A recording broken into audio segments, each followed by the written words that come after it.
안녕하세요. 이철성의 한시 여행입니다. 오늘도 한국인의 한시 시리즈입니다. 우리가 잘 몰랐던 한국인의 한시 세계로 함께 떠나보겠습니다. 채널 구독과 좋아요, 알림 설정으로 함께 해주시면 큰 힘이 됩니다. 남들이 정해준 길 말고 내 방식대로 살아보고 싶다는 생각 해보신 적 있으시죠? 다들 이렇게 살라는데 나는 내 식대로 가겠다고 마음먹는 일. 그게 쉽지 않다는 걸 우리는 압니다. 시선이 무섭고 자리가 흔들리니까요. 지금으로부터 500년 전, 조선에 그렇게 산 여자가 있었습니다. 신부는 기생이었습니다. 조선에서 기생은 사람 대접조차 제대로 받지 못하던 자리였습니다. 그런데 그녀가 남긴 시는 500년이 지난 지금도 살아있습니다. 오늘 만날 시인은 황진이입니다. 개성 출신, 본명은 황진. 기생으로서의 이름은 명월, 밝은 달이라는 뜻이었습니다. 생물년은 정확히 전하지 않습니다. 조선 중종 무렵의 사람입니다. 황진이의 출생에 대해서는 황진사의 서녀라는 이야기도 있고 안못 보는 어머니의 딸이라는 이야기도 있습니다. 기생이 된 사연으로는 이런 이야기가 전합니다. 황진이가 15살 무렵 이웃의 한 서생이 그녀를 남몰래 사모하다 상사병으로 세상을 떠났습니다. 그 상여가 황진이의 집 앞에 이르자 말이 슬피 울며 발을 떼지 않았습니다. 황진이가 자신의 속적삼을 벗어 관을 덮어주자 그제야 말이 움직였다고 합니다. 그 일을 겪은 뒤 그녀는 기생의 길로 들어섰다고 전합니다. 황진이는 그저 아름답기만 한 기생이 아니었습니다. 검은고를 타고 노래를 부르고 글씨를 쓰고 한시와 시조를 지었습니다. 당대의 큰 학자 서경덕을 흠모하여 검은고와 술을 들고 자주 찾아가 학문과 시를 배웠다고 합니다. 서경덕은 황진이를 한낱 기생으로 보지 않고 제자로 받아들였습니다. 황진이는 송도, 즉 개성의 3가지 빼어난 것을 묶어 송도삼절이라 불렀습니다. 서경덕, 박연폭포, 그리고 자기 자신. 기생이 스스로를 그 고장 최고의 학자, 최고의 절경과 나란히 놓은 것입니다. 신분이 아니라 내가 가진 것으로 나를 세우겠다는 자부심이었습니다. 첫 번째 시입니다. 봉별 소판서, 세양. 소세양 판서를 보내며 지은 이별의 시입니다. 소세양은 시문에 능한 고관이었습니다. 그가 친구들에게 이렇게 큰 소리를 쳤다는 이야기가 전합니다. 황진이와 딱 한 달만 함께 지내고 미련 없이 떠나겠다. 그런데 한 달이 다 되어 떠나려는 마지막 밤, 황진이가 이 시를 지어 읊었습니다. 월하 정오진, 상중 야국황.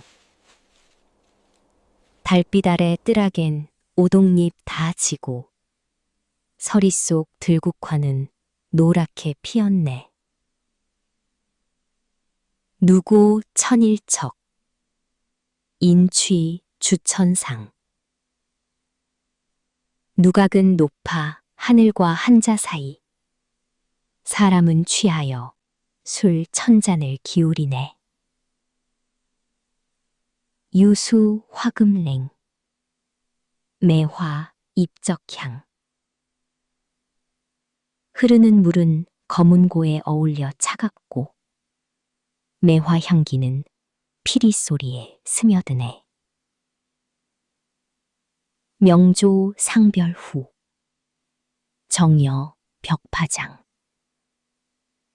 내일 아침 서로 헤어진 뒤에는 그리운 정, 푸른 물결처럼 끝이 없으리. 이 시를 들은 소세양은 결국 마음이 무너졌습니다. 큰 소리를 치고 떠나려던 그가 끝내 발걸음을 옮기지 못했다고 합니다. 이별의 슬픔을 울부짖지 않습니다. 오동잎이 지고 들국화가 피고 물이 흐르고 매화향이 번지는 풍경 속에 슬픔을 조용히 녹였습니다. 마지막 한 줄에서야 마음을 꺼냅니다. 헤어진 뒤의 그리움이 푸른 물결처럼 끝이 없을 거라고. 소리치지 않아서 더 깊은 슬픔. 그것이 황진이의 시였습니다. 두 번째 시입니다. 영반월. 반달을 노래한 시입니다. 황진이는 밤하늘이 뜬 반달을 보고 견우와 직녀의 이야기를 떠올렸습니다. 수단, 골륜옥, 재성, 직녀소.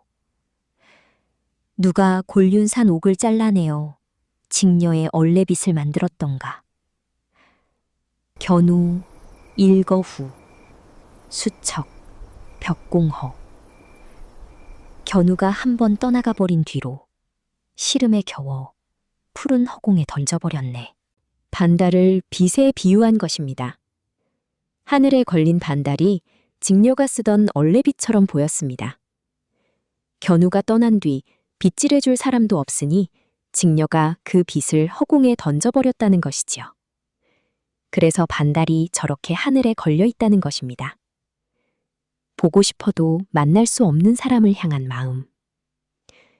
이 시가 서경덕을 향한 황진이 자신의 그리움이었다는 이야기도 전합니다.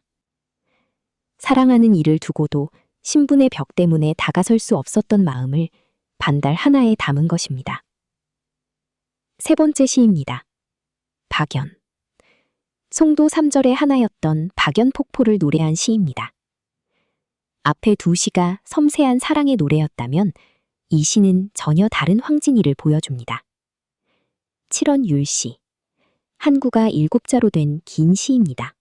일파장천, 분황농, 용추백인, 수총총.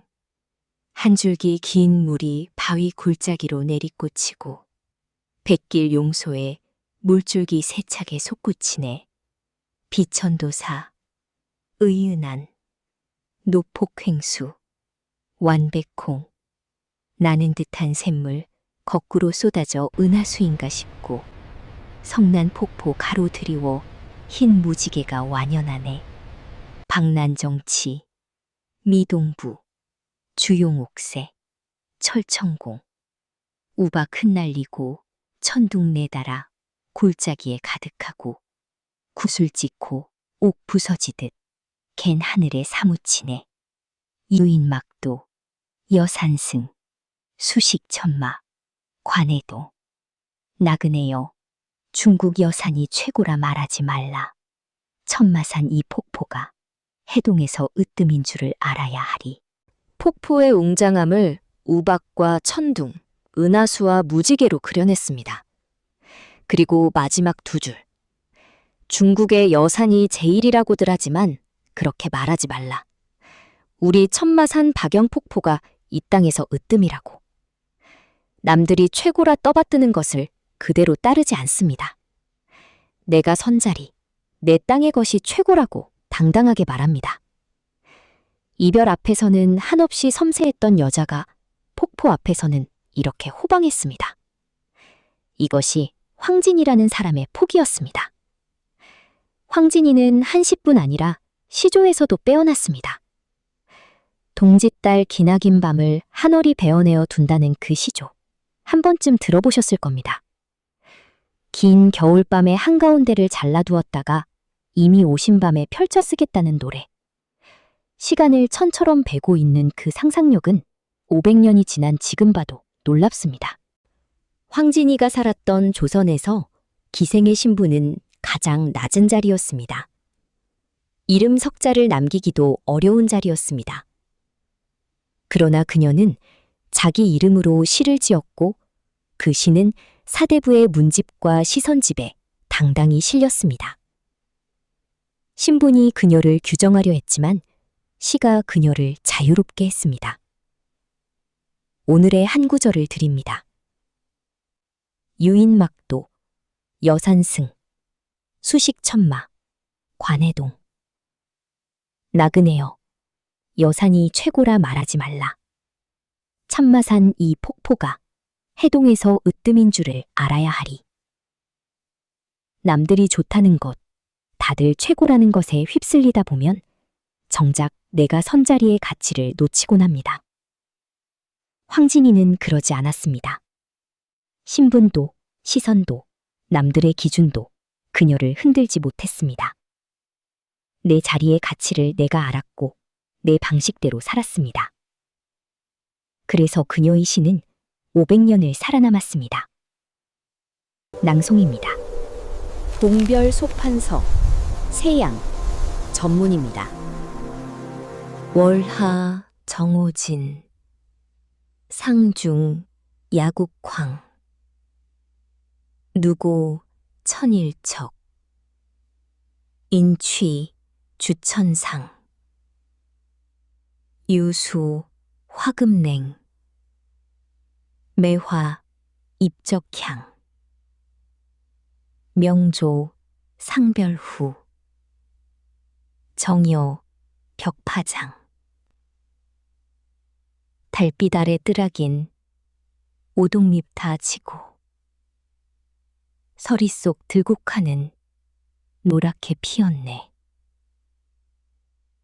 누각은 높아 하늘과 한자 사이 사람은 취하여 술 천잔을 기울이네. 흐르는 물은 거문고에 어울려 차갑고 매화 향기는 피리 소리에 스며드네.